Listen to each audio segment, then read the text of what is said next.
I transmigrated straight into the plot of a novel, and the moment I opened my eyes, a memory hit me like a punch to the chest. I had just secured a 20-billion-yuan project, only for my CEO fiancée to hand all the credit to her boy toy. And now she wanted me to be his assistant. Her voice was cold, sharp enough to cut. What's wrong? Not willing? Your sour face is upsetting Makoto. She pointed at him like he owned the room, kneeled down and apologized to him. Don't make things difficult for me. All around us, the executives watched with thinly veiled delight. But I stood up, slow and steady, lit a cigarette, and let out a low, mocking laugh. Difficult? Then don't bother handling it at all. Both hands on the table, I flipped it over. That night at the celebration banquet, my CEO fiancée, Willow sat proudly at the head of the table. At her side, like a returning prince, sat Makoto, her long-lost crush who had just reappeared in her life. She raised a 5-million-yuan watch, the spotlight catching on the diamonds as she stood. This time, our Lu Corporation secured the North City project thanks entirely to Makoto's efforts. I'm officially appointing him as the new vice president of the group. This watch, aside from the bonus, is a personal gift. And she slid the watch onto his wrist with her own hands. The room fell silent. Everyone knew who had bled for that deal, who had worked until my stomach literally ruptured. Makoto had only ever been my assistant, but in front of me, they swallowed the truth without hesitation. Years in the business world had made them old foxes. Their shock lasted only a heartbeat before the flattery began. Makoto is incredible.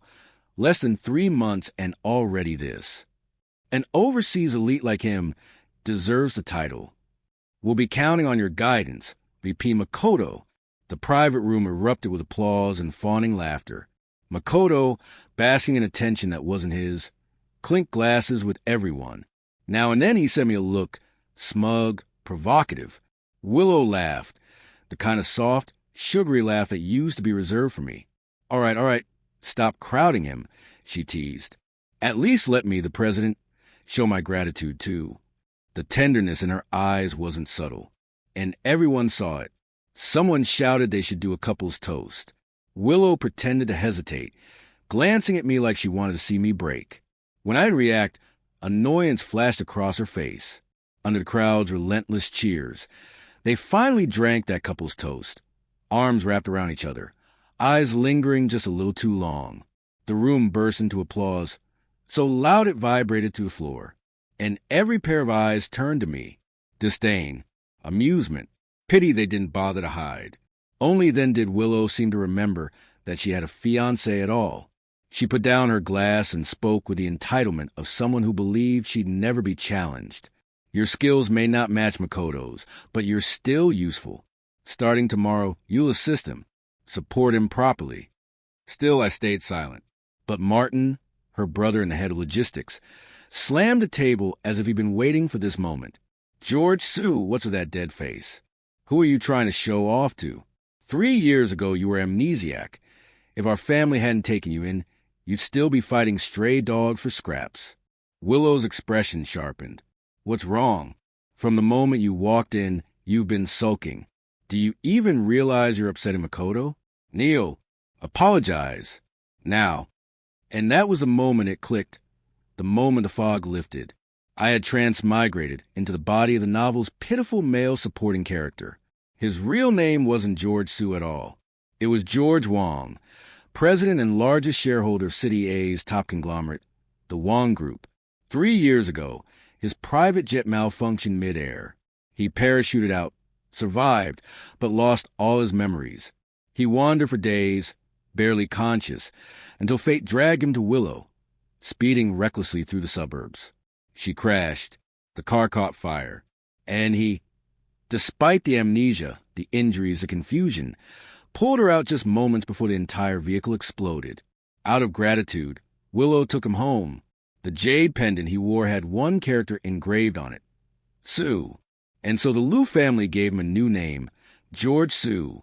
He stayed with them, quietly, while their company spiraled toward bankruptcy. Willow worked herself to exhaustion, trying to save it. And even with his memories gone, George's instincts remained razor-sharp. Late at night, he secretly revised their business proposals, one after another. Slowly, the Liu Corporation began to rise from the ashes. And when a family finally noticed who was behind their miracle, they didn't want to lose him. The patriarch made the decision. No help in finding his real identity. No effort to return him to the world he came from. They would keep him, bind him, marry him into their family, and use him as their hard-working, obedient, lifelong tool. George had always been a genius in business, but in love, he was hopelessly naive. For 3 long years, he broke his back for Willow's approval, pouring his talent into the Liu family as if their success were his own destiny. Under his leadership, the tiny Liu Corporation transformed into a celebrated Liu group of City C. And all it took was one promise from Willow. Seal this 20 billion yuan deal, and I'll make you vice president, and then we'll get married. That promise became his oxygen. To earn it, the original George pushed himself past human limits. Nights of non-stop work, endless drinking with clients, stomach bleeding from exhaustion, until finally the contract was signed. But instead of keeping her word, Willow tossed his achievements aside like trash and handed everything to her crush, Makoto. 3 years of loyalty, devotion, and sacrifice were repaid with betrayal so cold it could freeze blood. In the novel, this George, the sim version, still clung to hope, still believed Willow would choose him. In the end, when Makoto pretended to be dying, George, manipulated by Willow's sweet lies, agreed to donate his kidney for her lover. He never left the operating table. And remembering all of this, rage burned through me. The original George might have been a doormat, but I wasn't. They wanted to take my kidney? Fine. Let's see how long the Liu family can survive my wrath. When Willow saw my expression twist, her anger only deepened. George, are you even listening? I said kneel down and apologize to Makoto. Don't make this hard for me. I stood slowly, letting my eyes sweep across the room. Executives stared back with smug, expectant faces. I pulled out a cigarette, lit it, and exhaled. Hard. I chuckled. Then don't bother. Before anyone could blink, I grabbed the table and flipped it over. Plates, bowls, wine, all of it exploded across the room. Soup drenched Willow's perfect white suit. Seafood clung to her hair, and the once elegant private room turned into a disaster zone. Silence crashed down. Willow trembled with fury. George, are you insane? Makoto, quick as ever, played the victim. He leaned into her, pretending to be frightened. Willow, it's all my fault. George must be jealous. Maybe we should let him have the credit for this project. Willow wrapped her arms around him like he was made of glass. How could this be your fault? George is just narrow-minded. I've spoiled him too much. Then she glared at me. George, kneel, apologize, or don't expect forgiveness. Her brother-in-law, Martin, had barely wiped the caviar off his face before storming toward me with a wine bottle in hand. You coward! Are you begging to die? He swung. The bottle shattered against my arm. Gasps filled the room, and something inside me snapped, not with fear but with thrill. I grabbed Martin by the throat and slammed him onto the floor. The executives scattered. I snatched another bottle and smashed it over his head. Blood splattered. Martin's scream ripped through the room as he writhed helplessly. Willow rushed toward me, horrified. George, how dare you? My hand flew before she finished. The slap cracked like thunder. She staggered, stunned, unable to comprehend what just happened. You hit me, she whispered. Then came the second slap. Willow, if I hadn't saved you back then, the grass on your grave would be 3 meters tall. All the memories, all the pain, all the humiliation spilled out like venom. For 3 years, I gave you everything, my time, my heart, my blood. I dragged your dying company back to life. And this is how you repay me? Treating me like a dog you whistle for when convenient? I kicked her knee. She dropped to the floor. You handed my 20 billion project to your toy boy. You even toasted as a couple right in front of me. Another slap. Where's your shame? The proud president of the Liu Corporation, Willow Liu, always lofty, always untouchable, now knelt at my feet, face burning and eyes trembling with disbelief. George, she screamed, voice cracking, You've lost your mind." Willow's voice trembled with wounded pride as she glared at me. "Wasn't all of this your choice, George?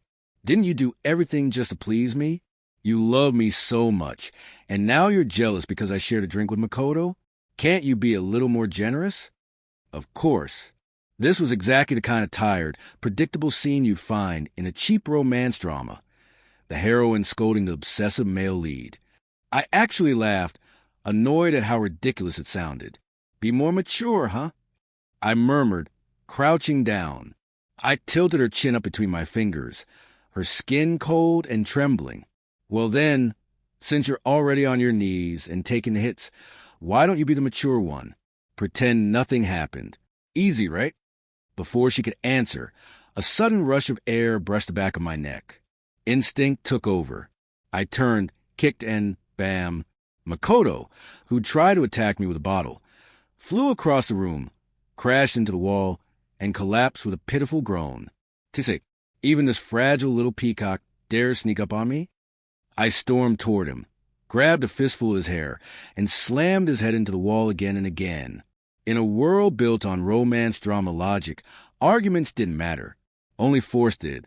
Seeing Makoto get pummeled, Willow completely lost control. "George, stop.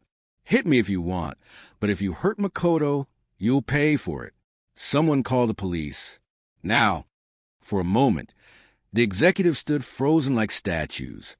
Then panic snapped them awake, and phones flew into their hands. And that's when it hit me. Wait, there are police in this fluffy romance world? Great. A detail the novel never bothered mentioning. I leaned close to Makoto, whispered something only he and I could hear. His face drained instantly, eyes bulging with horror. "No, don't call the police," he screamed. "Hang up. All of you, hang up now." The room froze once more, no one knowing what to do. Makoto, clutching his stomach, quickly shifted into hero mode. "Willow," he gasped, "the company just secured a huge contract. If this gets out, it'll ruin the group.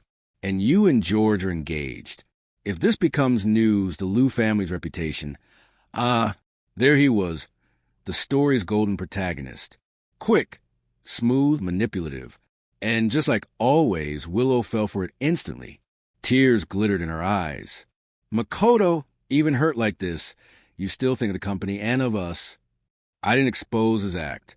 I had plans for this snake, and he'd be my knife against the Liu's. I gave him one last kick and headed toward the door. Willow stumbled to her feet, shaking with fury. "George, what do you think you're doing? If you walk out, don't you ever come back. Kneel and apologize to us, or I'll never forgive you." I paused, just enough to tilt my head. "Oh, then it's over, Willow. Unless you kneel and beg me. Maybe then I'll consider it."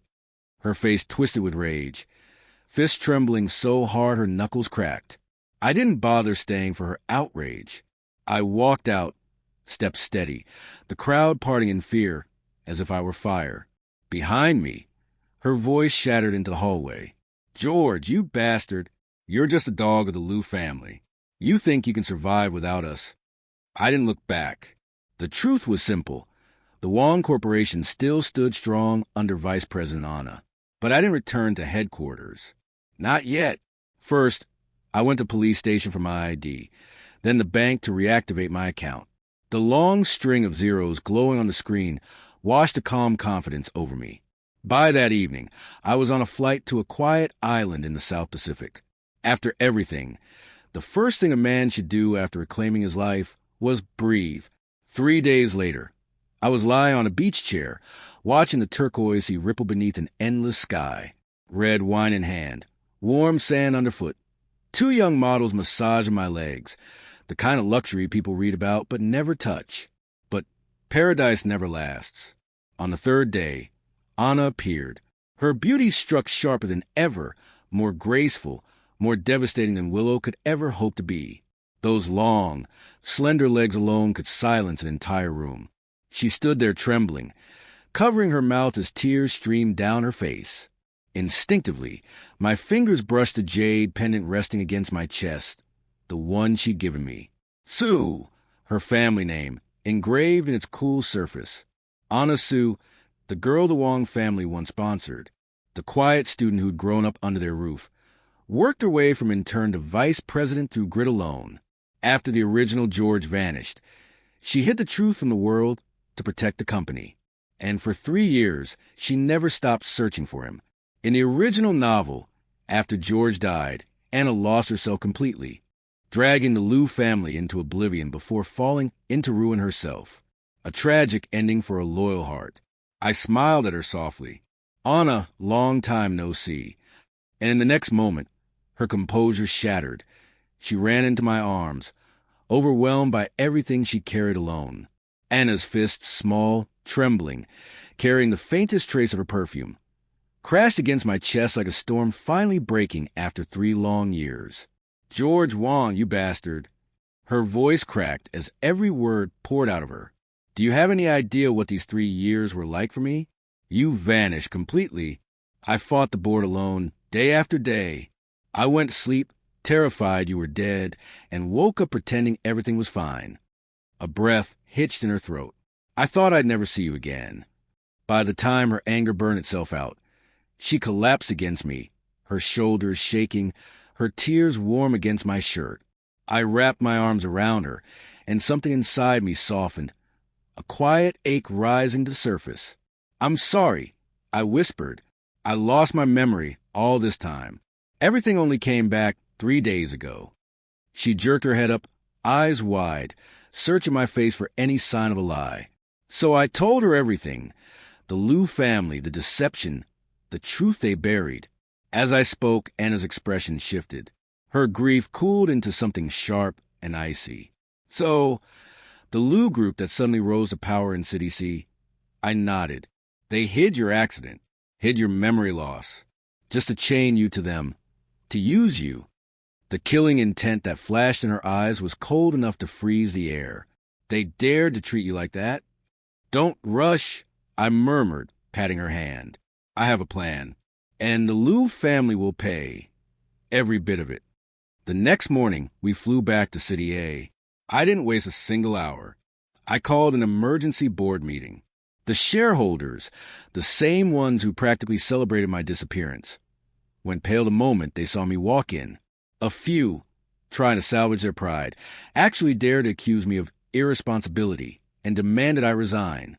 They really didn't understand the world they lived in. Before anyone could blink, I grabbed the ringleader by the throat and lifted him off the ground with one hand. His face darkened, his legs kicked helplessly, and when I finally let go, he collapsed to his knees, gasping for breath, too terrified to utter another word. I drove a dagger deep into the wooden desk with a loud crack. "Anyone else have an objection?" I asked, sweeping my gaze across the room. Not a single person dared to look up. Anna watched from the side, her eyes soft with admiration.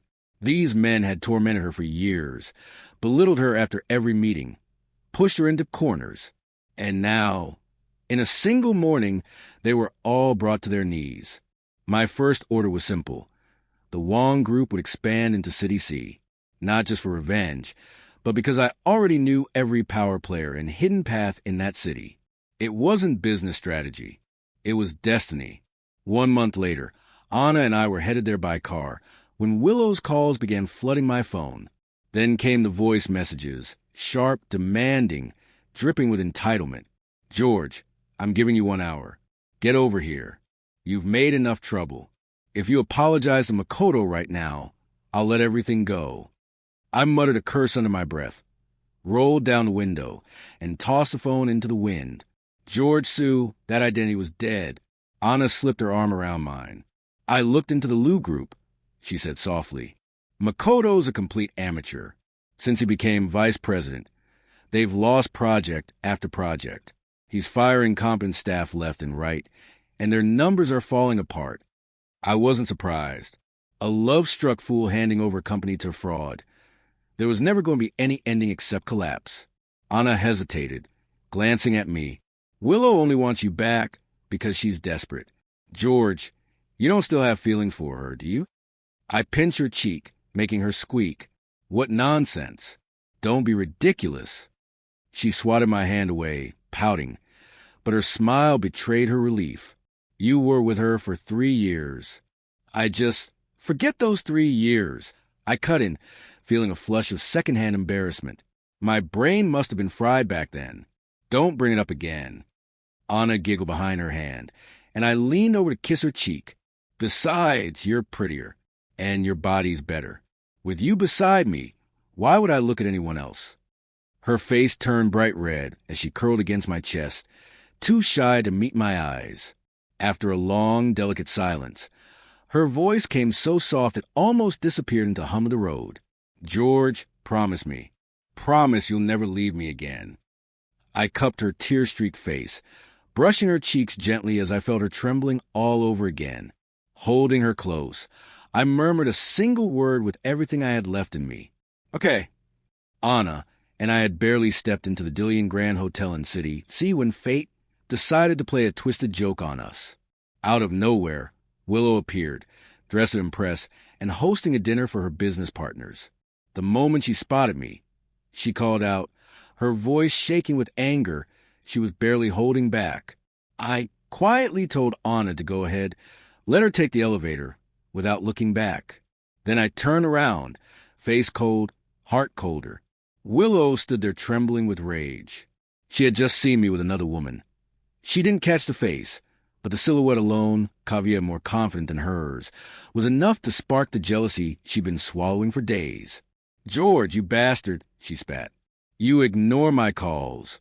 You leave my messages on read, and now you show up at a hotel with some woman? Do you even know what shame is? Tell me who she is. Have you been living with that fox spirit these past few days? Watching her unravel so dramatically almost made me laugh. Almost. Miss Lou, I said calmly, have you forgotten? There's nothing between us anymore. Then I paused, let the word sink in. And even if there were, why is it that only you get to have an old flame, but I can't? When your heart is filthy, everything you see looks filthy too. Perfect. I returned her own line to her, word for word. The same line she'd thrown at me the night Makoto returned. When the original George walked in on them hugging outside the bar, she dismissed him so easily, brushing him aside like a nuisance. Now the tables had flipped. For a moment Willow looked stunned, then she laughed, a cold, hollow sound. Unbelievable. You're really trying to make me jealous, aren't you? Hoping I'll run back to you? Grow up, George. Your little games can't touch me. Then she switched topics like she always did when she was cornered. All this time you've been avoiding the company, trying to make it fall apart. But it won't. The Liu Group is about to partner with the Wong Group, the top company in City A. Once we secure that contract, we'll rise to the top again. She leaned forward, eyes glittering with superiority. Apologize to Makoto now. Come back as his assistant, and maybe, it won't be too late. Otherwise, the Liu Group will leave you behind. And when that day comes, even if you kneel and beg, I won't even look at you. Right on cue, her phone rang, the custom ringtone she'd set for Makoto. Her expression flipped instantly. What? Your kidneys hurt? I'm coming. And just like that, she ran off, forgetting I existed at all. Pathetic. Even after everything, Makoto was still circling my kidney like a vulture. His lucky days were about to end. Once Willow vanished, I glanced at my assistant and spoke quietly. Hire a private investigator. I want every move Willow and Makoto make reported to me. He nodded and hurried off. Why stay cramped in a hotel when a villa offers so much more freedom? The next morning, I had my assistant finalize the purchase of a top-tier estate. Meanwhile, Willow had been lingering around the Dillian Grand Hotel trying to sniff out my tracks. But this was a Wong Group property. No one was going to leak anything to her. A week later, the Wong Group launched its 10 billion project tender right there at the hotel. Anna and the company executives arrived early to prepare. I showed up shortly after with my assistant and bodyguards. And of course, there they were. The entire Liu delegation, perfectly timed. Willow looked flawless, makeup sharp enough to cut glass. Makoto and Martin flanked her, suited up and wearing the kind of arrogance only incompetence could produce. The moment Martin saw me, he froze, then sneered. George, what are you doing here? Can't get a job anywhere else? Trying your luck as hotel security? Makoto scoffed. Maybe he's here to bid on the Wong Group project. Please, Martin added, eyeing my entourage. He really thinks hiring a few actors makes him a big shot? He's nothing but the Liu family's discarded waste. He has no right to compete here. I rolled my shoulders, letting my joints crack. Then I gave them a slow, dangerous smile. My hands are itching again, feel like smacking two idiots today. Their faces drained of color instantly. The memory of the beating they took at the celebration banquet was still fresh. Fresh enough that both men jumped back like I'd pulled out a weapon. "You don't act crazy," Martin stammered, trying and failing to sound tough. "This is Wong Group territory." I stepped closer. Just a little. Enough. Makoto kept retreating, voice cracking. "George, I'm warning you. Don't make trouble. We're here to bid. If you mess up, Wong Group won't spare you." I lunged forward just slightly, and the two of them panicked, bolting into the hotel, running until they were safely far away, still glancing back like frightened prey. Even the other Liu executives kept their distance, terrified they'd be next. Willow's expression twisted the moment she saw the chaos unfold. She hurried after me, heels clicking sharply against the floor. "George, stop this nonsense," she snapped, breath uneven. "You've been jealous long enough. I'm giving you one last chance. Makoto's kidney is failing. If you agree to donate one of yours, I'll marry you." I stopped, turned, and without hesitation, my hand met her cheek with sharp crack. "Willow," I said quietly, "do you think I'm stupid? You want me to hand over a kidney to Makoto and then thank you by marrying you? Trash like you? I wouldn't touch you even if the world ended." I walked past her without a backward glance. Behind me, her voice broke into a furious scream. "George, you bastard. Still pretending you don't want me? Fine, just wait. When I win Wong Group's 10 billion project, I'll make you kneel and beg." The bidding conference was overflowing. City C's business elites packed into every corner, buzzing with anticipation. For years, no one had seen the mysterious president of the Wong Group, the top conglomerate of City A. But rumors said today would be different. Today, he would appear. The Liu Group's executives sat proudly in the audience. Their company had risen fast, secured big deals. Everyone believed they had the strongest chance of winning the bid. People whispered, pointed, admired. Then the doors opened. I walked in with the senior Wong Group executives at my side. Anna stood half a step behind me. Steady, graceful, loyal. Our group wasn't large, but the aura we carried swallowed the entire room. Conversations froze mid-sentence. Heads turned, and in the next second, a roaring uproar exploded. "That's him. Isn't that the Liu family's rejected fiancée? No way. He's the Wong Group president? George Wong?" The Liu delegation went pale. Willow jumped to her feet, screaming, voice cracking in disbelief. "No. Impossible. You're just my simp. How could you ever be the president of the Wong Group?" Her words echoed like a slap. Every Wong Group executive stiffened. Their eyes darkened instantly. Anna snatched the microphone, her tone icy enough to freeze the air. "Miss Liu, if you disrespect the president of Wong Group again, I will have security remove every last one of you right now." The Liu executives shrank in their seats, terror written all over their faces. Willow's face shifted from red to white to red again, unable to breathe under the weight of the truth. Only then did she finally understand. Before I lost my memory, I wasn't a nobody. I had been the titan she could never reach, George Wong. Makoto and Martin could only stare, stunned silent. When the results came out, no one was surprised. The Liu Group didn't win. What did surprise the room was Willow's meltdown. She sprang up, pointing at me as rage and desperation tangled in her voice. "George, this isn't fair. You're just getting revenge. Fine, I was wrong. I shouldn't have treated you like that. But are you really going to watch the Liu Group collapse?"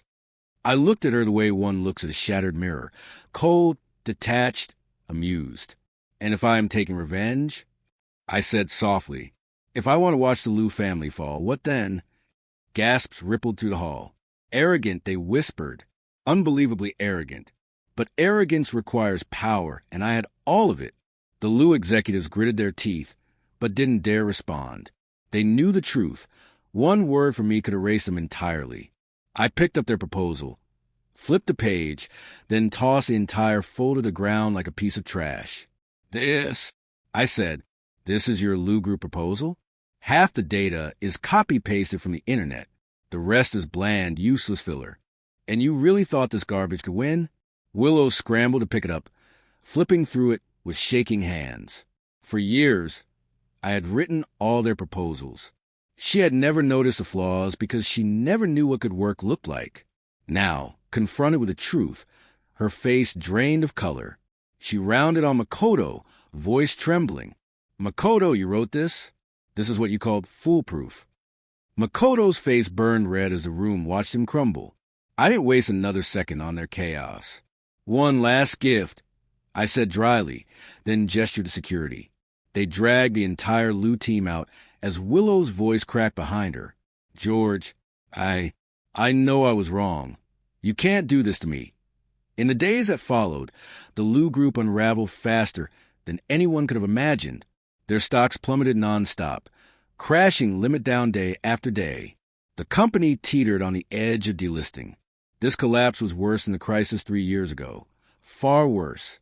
And the people who once tried to curry favor with me at Wong Group, now they were stepping on the Lou family without the slightest hesitation. Willow, once so proud, had lost her grip entirely. Old Master Lou was rushed to the hospital in fury. And Willow herself, she spent half a month standing outside the Wong Group City C branch, chasing shadows, hoping for mercy that would never come. When she heard I'd returned to City A, she waited outside our headquarters for over a week. Day after day, rain or shine, humiliation tightening around her like a noose. Then one morning, as I walked out of the building, it happened.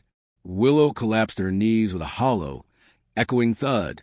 Willow's voice cracked as she clung to the last shreds of her pride. George Wong. I was wrong, she begged, trembling so hard she could barely stand. Please, save me. Save my Lou family. We're finished. I don't know what to do anymore. It's all my fault. If you help me, I'll do anything. George, I'm still clean. I never let Makoto touch me. Please, give me another chance. I stared down at her from above, cold and unmoved. Her once perfect hair hung in tangled strands. Her eyes were hollow. The arrogance she wore for years had vanished, as if it were never real to begin with. You still dare ask me for help? I said quietly. I bled for your Lou family for 3 years. And how did you repay me? You wanted me to kneel as your pretty boy's assistant. What exactly was going through your head? She shook her head frantically, tears streaking down her ruined makeup. I was wrong, George. I'm sorry. Makoto, he's the one who betrayed me. He ran off with all our liquid assets. I watched her crumble, then asked a question she never expected. Willow, do you remember Cameron? Her breath hitched. The name alone froze her where she knelt. Cameron, once their classmate. The poor boy Willow and Makoto toyed with for fun. She, the pampered heiress. Makoto, the school's violent shadow. And Cameron, just a kid trying to survive. One day, pushed too far, he fought back, and everything fell apart. Makoto's family retaliated with cruelty. Cameron's mother, who had raised him alone, had her tiny breakfast stall smashed again and again until she broke completely. When she saw no hope left, she walked straight into traffic. The scandal was buried. Makoto was shipped overseas, and Cameron disappeared into the prison system they put him in. Now, hearing his name again, Willow's tears stopped mid-flow. Her face drained to the color of paper. How do you know about Cameron? I didn't answer. Instead, I tossed a stack of photographs at her feet. Take a look. Shaking, she picked them up, then screamed. Makoto went missing abroad 6 months ago, I said. These were taken by foreign police. They've confirmed he was murdered. Her mind shattered right there. No, impossible. Her voice broke into wild, hysterical terror. If Makoto is dead, then the man who's been beside me all this time, who is he? I let out a cold, humorless laugh. Who do you think? Do you know what word I said at the celebration party that made him panic? Cameron. That was all it took. After killing Makoto, Cameron had his face rebuilt, became Makoto's double, all for revenge. Willow collapsed, trembling so hard she could barely breathe. I've been with a murderer, and I destroyed my family for him? Oh, Willow. I sighed, almost pitying her. It's far from over. I crouched to her level. The police found something else. Makoto's killer was a hired hitman. You said Cameron took your family's money? With funds like that, he could hire enough killers to erase an entire lineage. Her pupils shrank. Her lips shook violently. No, he wouldn't, he can't. You helped frame him, I said softly. You helped destroy his mother. Do you truly believe he'll spare you? Her last defenses crumbled. She grabbed my leg, sobbing uncontrollably. What do I do? George, please, tell me what to do. You know everything. You can find him, can't you? Please save me. I stood, brushing invisible dust from my suit. Willow, everything happening to you? You earned it. This is your justice, your consequence. And now you want redemption? I looked down at her one last time. Too late. Just then my phone rang. I answered, and the call echoed on speaker. President Wong, urgent news. My assistant said breathlessly. Makoto's parents, they were in a fatal accident overseas. Both died instantly. Willow heard every word. Her scream tore through the air.